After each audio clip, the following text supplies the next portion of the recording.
Después de sus tentaciones en el desierto, Jesús volvió al río Jordán donde estaba Juan el Bautista bautizando.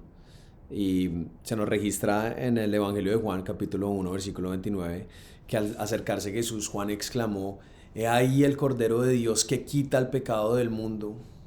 Qué declaración tan increíble, tan importante, y que nos lleva también a hacernos algunas preguntas. Una de esas preguntas podría ser: ¿qué es lo que significa que Jesús es el Cordero de Dios? Y hay varios aspectos significativos acerca de los corderos. Sabemos que los corderos son criaturas inofensivas y quizá por eso se han vuelto símbolo de inocencia. Pero también vemos que Jesús, habiendo estado entre hombres inteligentes, entre seres humanos inteligentes, él vino, o él es la única persona que verdaderamente es y ha sido inocente a través de la historia de la humanidad. Nos ponemos a pensar acerca de, por ejemplo, uno de sus amigos más cercanos, de sus apóstoles, Pedro, que lo conocía muy bien y que fue guiado por el Espíritu Santo para poder llegar a decir allá en su primera epístola, en el capítulo 2 versículo 22, que Jesús no conoció pecado y que no fue hallado engaño en su boca.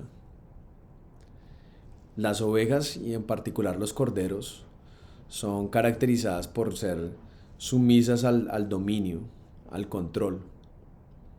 Y sabías, tiempo atrás había predicho que Jesús iba a ser llevado como una oveja al matadero y que como cordero no abriría su boca.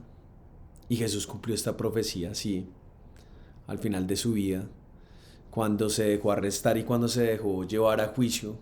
Y estando allí en juicio, él no habló a menos de que se le hablara y nunca levantó la voz para defenderse de sí mismo. Incluso se sometió a los hombres malvados porque estaba completamente sumiso, era a Dios, y se había dado cuenta que esa era la voluntad de Dios para con él, de incluso someterse a hombres malvados porque su meta era en Dios, someterse a él, era el Cordero de Dios.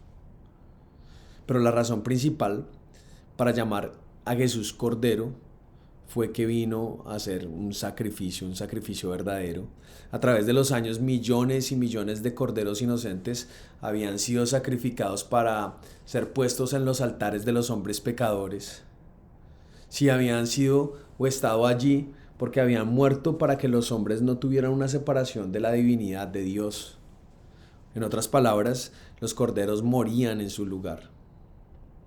Pero sin lugar a dudas, la muerte de los corderos no podía sustituir la muerte de los hombres pecadores. Y esos corderos, en últimas instancias, no eran más que un símbolo del sacrificio final.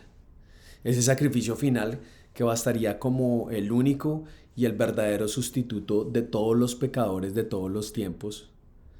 Y Jesús vino a hacer ese sacrificio. Y por eso es que se le llama el Cordero de Dios que quita el pecado del mundo. Es Jesús tu sacrificio, es Jesús mi sacrificio.